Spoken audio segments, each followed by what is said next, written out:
నారాయణసమారంభాం వ్యాసశంకరమధ్యమాం అస్మదాచార్యపర్యంతాం వందే గురుపరంపరాం. శారదాం భోజవదనావదనాం భుజే సర్వదా అస్మాకం సన్నిధిం సన్నిధిక్రియాత్. శ్రీమాత్రే నమః. శివాయ గురవే నమః. ఈరోజు మనం ఈ వీడియోలో మార్చి నెలలో అమావాస్య సమయంలో మనకి ఏర్పడబోయే షష్ఠగ్రహ కూటమి, కొంత సమయం పాటు షష్ఠగ్రహ కూటమి ఏర్పడుతుంది. అది ఏర్పడేది కూడా సంవత్సరాది సమయంలోనే ఏర్పడుతూ ఉన్నది. దాని వలన ఏ రాశుల వారికి ఎటువంటి ఫలితం ఉండవచ్చు అనేది సూచనాప్రాయంగా ప్రధానంగా మనం చూసుకునే ప్రయత్నం చేద్దాం. ముందు జ్యోతిష్యం లేదా ఇప్పుడు మనం చూస్తున్న ఈ షష్ఠగ్రహ కూటమి ప్రభావం ఏ విధంగా మనం పనిచేస్తుంది అన్నప్పుడు ఇది గోచారము అనే పదం వాడడం జరుగుతుంది.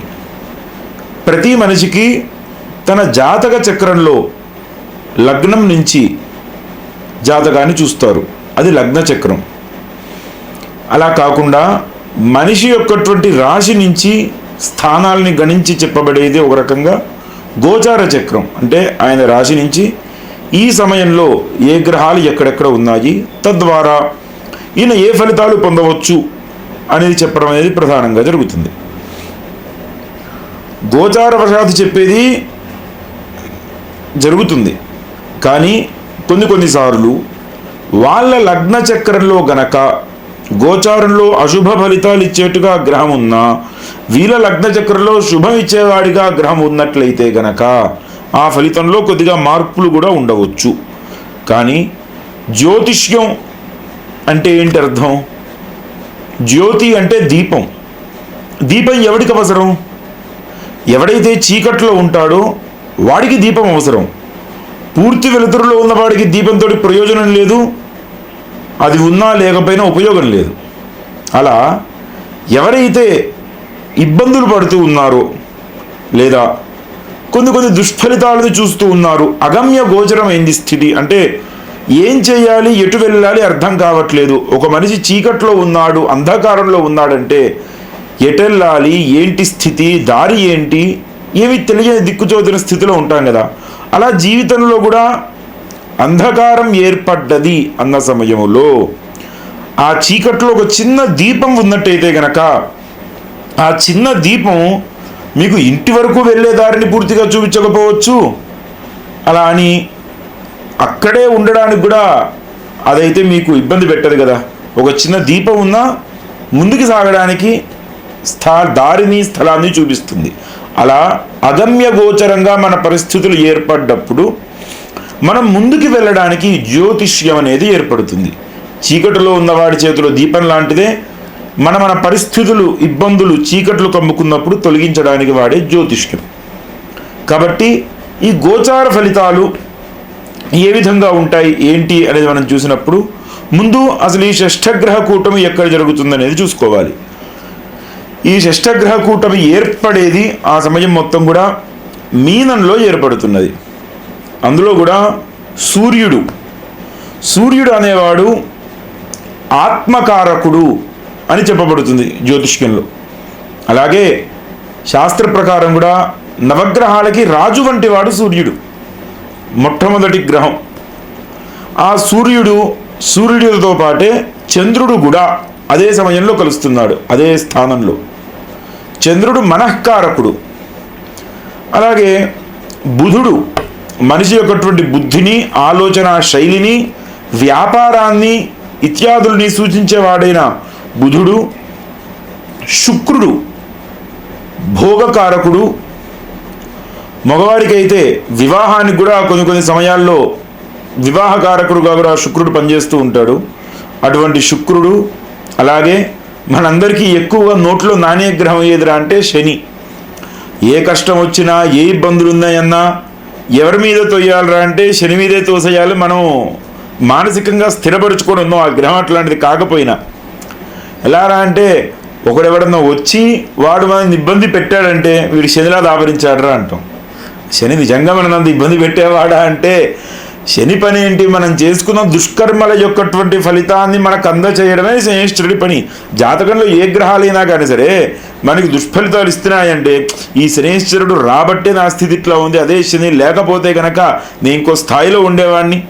ఈ మాటలు నిజానికి కొంచెం హాస్యాస్పదంగా ఉంటాయి. కారణం ఏంటంటే శని ఆ స్థానంలో మన జాతకంలో వచ్చి ఉన్నాడు అంటే నువ్వు ఇంతకు ముందే పూర్వజన్మలో అవ్వచ్చు, ఈ జన్మలో ముందులో అవ్వచ్చు, మోస్ట్లీ పూర్వజన్మలలోనే నీవు ఆ శని అక్కడ రావడానికి కావాల్సిన పనేదో చేసి వచ్చావు కాబట్టి ఇప్పుడు ఆయన అక్కడికి వచ్చి ఉన్నాడు. నీకు కడుపులో గ్యాస్ వచ్చింది అంటే ముందు రోజు ఏదో శనగపిండో పనికిరాని ద్రవ్యం తిన్నావు కాబట్టి ఈరోజు గ్యాస్ వచ్చింది, కడుపు నొప్పి వచ్చింది, అజీర్తి వచ్చింది. అలా నీకు మింగుడు పడని పనులేదో ముందు జన్మలో చేసి ఉన్నావు. ఇప్పుడు ఆ కర్మ ఆచరించాలి కాబట్టి ఆయా గ్రహాలు ఆ స్థానాల్లోకి వచ్చి ఉంటాయి. ముందు ఇది గుర్తుంచుకోవాలి. నా జీవితకాలంలో నవగ్రహాలు నా జాతకం అయ్యగారు చెప్పారు, ఈ దోషాలు ఉన్నాయి అన్నారు. నేను పుట్టిన సమయం అట్లాంటిదా? ఆ సమయంలో పుట్టడం నా తప్ప? నేనేం పాపం చేశాను?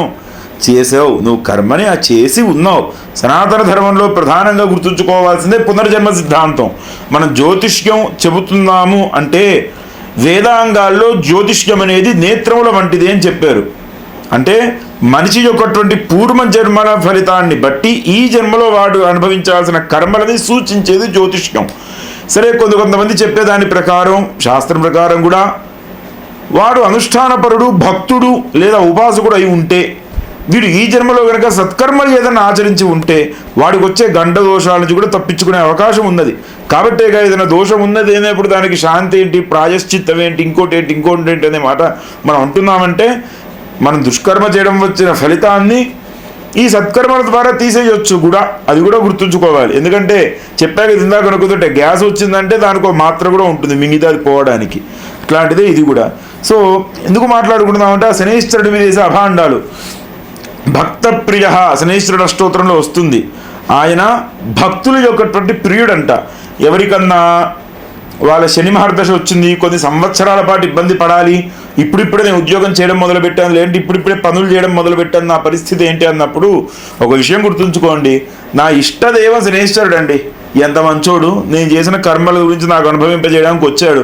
ఉన్నంతకాలం ఇబ్బందులు పెట్టి జీవితంలో ఎట్లా బతకాలో నేర్పించి వెళ్ళే ముందు మంచి చేసి వెళ్తాడు కూడా శని. కాబట్టి నాకు కూడా చేసి వెళ్ళడానికి మా యొక్కటువంటి తండ్రిలాగానో గురువులాగానో వచ్చాడు నా జీవితంలో మనసులో గుర్తుంచుకొని శనివారం ఆయన దగ్గరికి వెళ్ళి ఒక 4 నువ్వుల గింజలు, ఒక చిన్న బెల్లం ముక్క పెట్టి, కుదిరితే ఒక ప్రదక్షిణాలు చేసి ఆయనకు దండం పెట్టుకొని రండి అనుకో భక్తుడిలాగా ఇబ్బంది పెట్టాడు.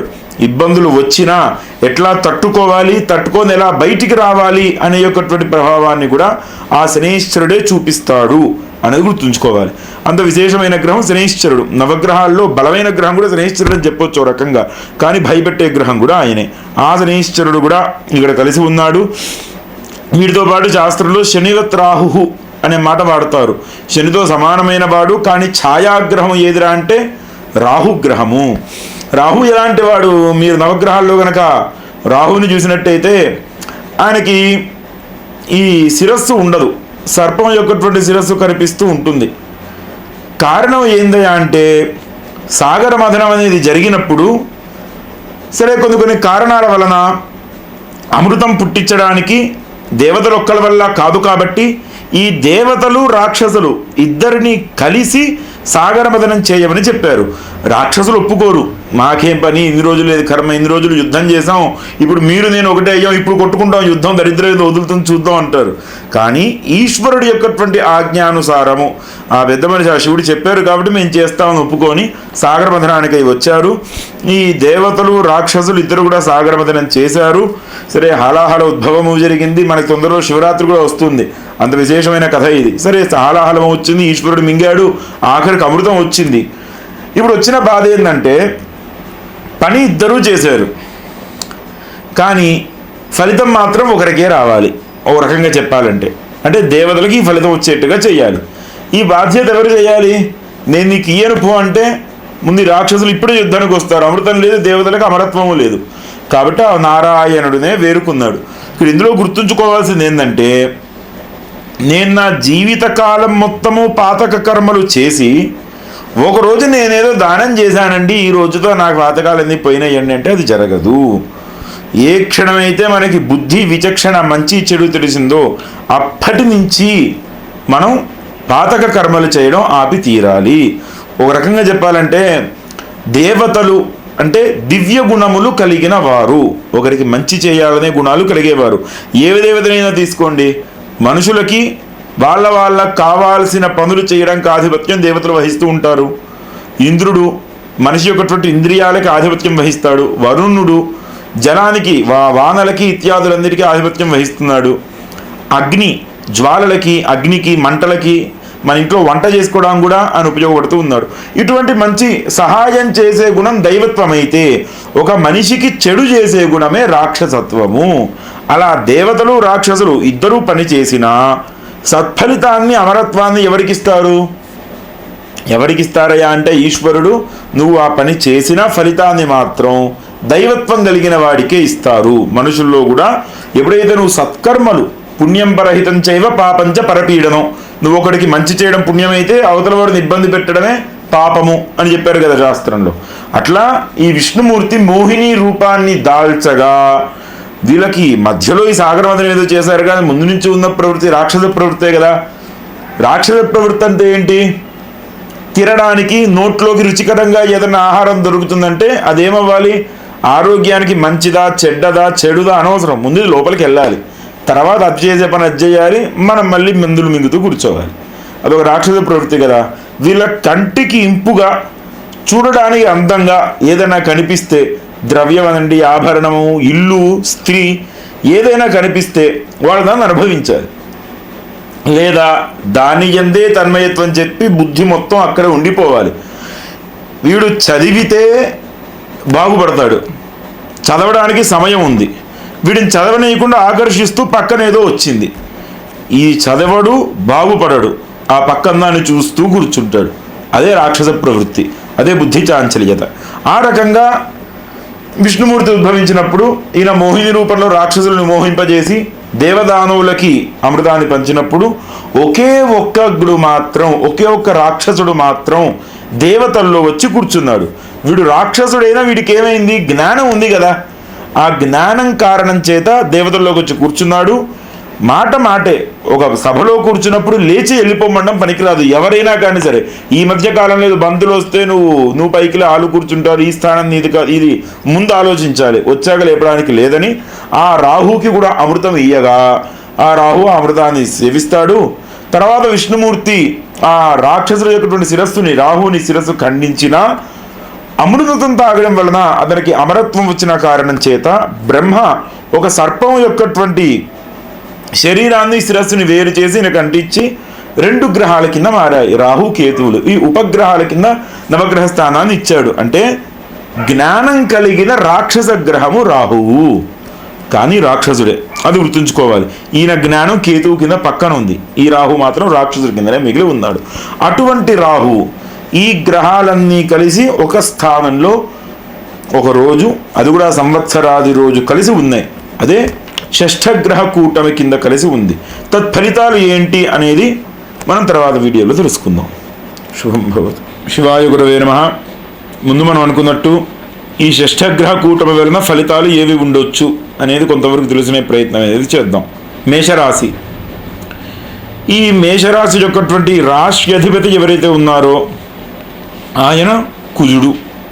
ఇది దాదాపు అందరికీ తెలిసిందే. రాశి అధిపతి, రాశి ఆధిపత్యం వలన, కుజుడు రాశి అధిపతి అవ్వడం వలన వీళ్ళకి ఒక మిషన్ వర్క్ లాంటిది ఎప్పుడూ ఉంటుంది. ఎక్కువ శాతం మందికి మేషరాశిలో పుట్టిన వారికి సదా పని చేస్తూ ఉండడం, ఈ సమయానికి ఇది చేయాల్సిందే, చేయకపోతే కొత్త ఇబ్బందులు వస్తాయి, లేచామా పని చేశామా. ఓ రకంగా చెప్పాలంటే ఒక సేనాధిపతి లాగా, ఒక మిలిటరీ వర్కర్కి ఎట్లాగైతే నిశ్చితమైన వర్క్ చేయాల్సిందే అన్న రకమైన స్థితి ఏర్పడి ఉంటుందో అటువంటి స్థితి ఈ మేషరాశి వారికి కొంతవరకు ఎప్పుడూ ఏర్పడి ఉంటుంది. ఎందుకంటే లగ్నాధిపతి కుజుడు అయి ఉండడం వలన. అలాగే కుజుడు భూ సంబంధమైన గ్రహం, భూమిపుత్రుడు అని చెబుతారు. దాని వలన వీళ్ళ ఆలోచనలు కూడా స్థిరంగా ఉంటాయి. స్థిరంగా అంటే వీళ్ళకి సొంతంగా ఒక రకమైన మొండితనం, అంటే ఏదైనా పని చేయాలంటే ఇది నేను అనుకుంది చెయ్యాలి, ఇది సరైనదే అనే రకమైన ఆలోచనతో నిశ్చయంగా వీళ్ళు ముందు ఉంటారు. తర్వాత పరిణామాలు అనేవి వాళ్ళు తీసుకుంది సరైందా కాదా అనేది ఆ సమయంలో వాళ్ళ గ్రహస్థితి ఎలా ఉందనే దాన్ని బట్టి తర్వాత తేల్చుకోవాలి. ముందైతే వీళ్ళు ఎక్కువ శాతం ఆ రకమైన స్థితిలో ఉంటూ ఉంటారని చెప్పబడుతుంది. సరే, ఈ షష్ఠగ్రహ కూటమి ఎక్కడ ఏర్పడ్డది అన్న సమయంలో మేషరాశి వారికి వ్యయస్థానములో షష్ఠగ్రహ కూటమి ఏర్పడి ఉన్నది. ఈ షష్ఠగ్రహ కూటమి వ్యయస్థానంలో ఏర్పడడం వలన ముందొచ్చే ఇబ్బంది ఏందయ్యా అంటే, ఈ వ్యయస్థానంలోనే సూర్యుడు, చంద్రుడు, బుధ, శుక్ర, శని, రాహువులు అందరూ కూర్చొని ఉన్నారు. దాని వలన వీళ్ళ అనుకున్న దానికంటే ఎక్కువగా ఖర్చులు అనేవి ఏర్పడడం జరుగుతుంది. వీళ్ళు ₹1 ఖర్చు పెట్టాలనుకుంటే ఒక రకంగా ఈ ధనాన్ని దేనికన్నా వ్యయం చేయాలి అనుకుంటే, అలా కాకుండా రకరకాల విషయాలకి రకరకాల ఇబ్బందులతోటి ఈ వ్యయం చేయవలసిన పరిస్థితులు ఏర్పడుతూ ఉండవచ్చు. కారణం ఏంటంటే 12వ స్థానం వ్యయస్థానం అని చెప్పబడుతుంది శాస్త్రంలో. ఆ వ్యయస్థానంలోనే మిగతా కారకులందరూ కూడా వెళ్ళి కూర్చొని ఉన్నారు.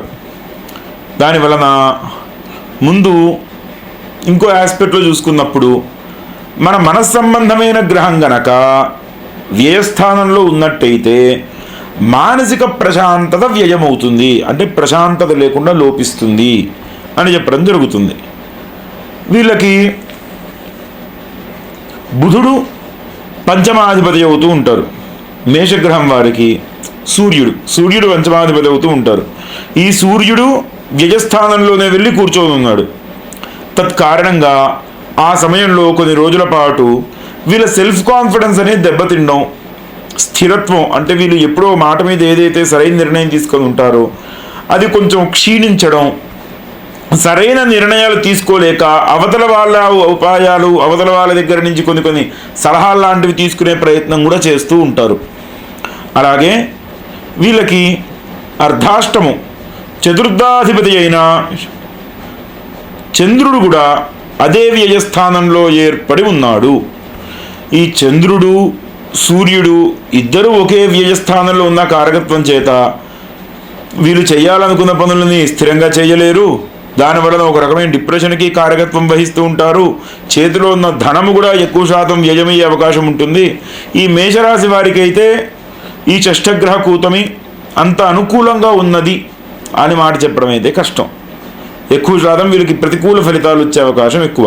నిజానికి షష్ఠగ్రహ కూటమి యొక్కటువంటి ప్రభావం వలన దాదాపు రాశుల వారందరికీ కూడా కొద్ది గొప్ప చెడు ప్రభావం అయితే ఖచ్చితంగా ఉంటుంది. ఎందుకంటే ఈ ఛాయాగ్రహాలైతే రాహుకేతులను తీసేస్తే ఉన్నవే 7 గ్రహాలు, అందులో 6 వెళ్ళి ఒకే స్థానంలో కూర్చొని ఉన్నాయి.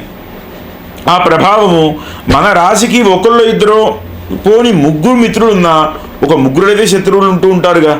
దాని వలన వచ్చే దుష్ఫలితాన్ని కూడా చూడాల్సిందే కదా. దాని వలన మేషరాశి వారైతే కుదిరినంత వరకు ఈ ప్రభావం కొంచెం వీరికి తగ్గాలి అని అనుకుంటే, ఒకటి సుబ్రహ్మణ్య స్వామి వారి యొక్కటువంటి ఆరాధన చేయడం.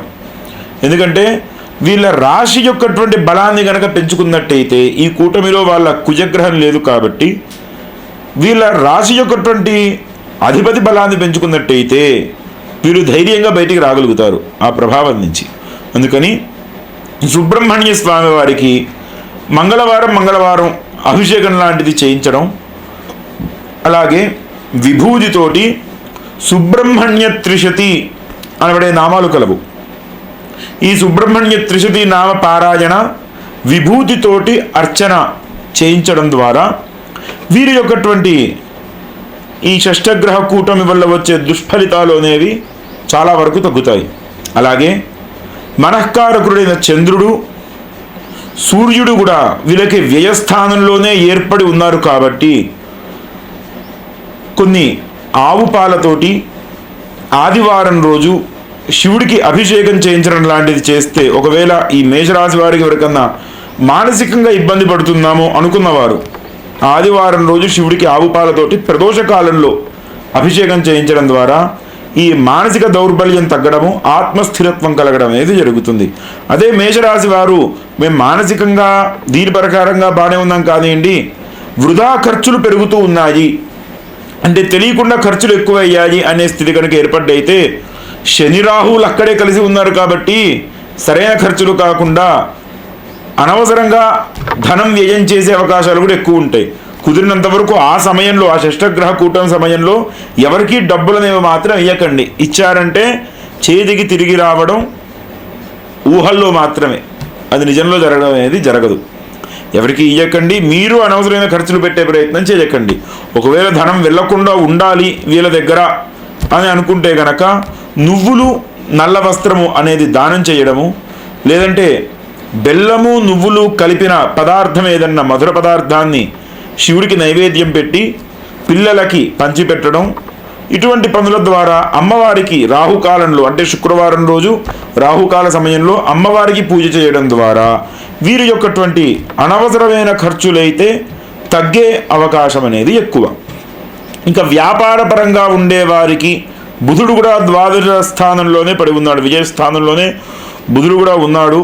వ్యాపార పరంగా కూడా ప్రభావం ఏదైనా కనిపిస్తుంది అనుకుంటే ఆ మేషరాశి వారు ప్రధానంగా విష్ణుమూర్తి యొక్కటువంటి ఆరాధన చేసుకోవడం, వెంకటేశ్వర స్వామి వారికి చిల్లర కాయిన్స్ తోటి, ధనంతో పూజ చేసి వాటిని మీ యొక్కటువంటి లాకర్లో పెట్టి ఉంచడం ద్వారా కొంతవరకు వ్యాపారంలో ఆ మహా షష్టగ్రహ కూటమి ఉన్న సమయంలో ఇబ్బందులు పడకుండా బయటికి పడే అవకాశాలు ఎక్కువ. శుభం భవతు.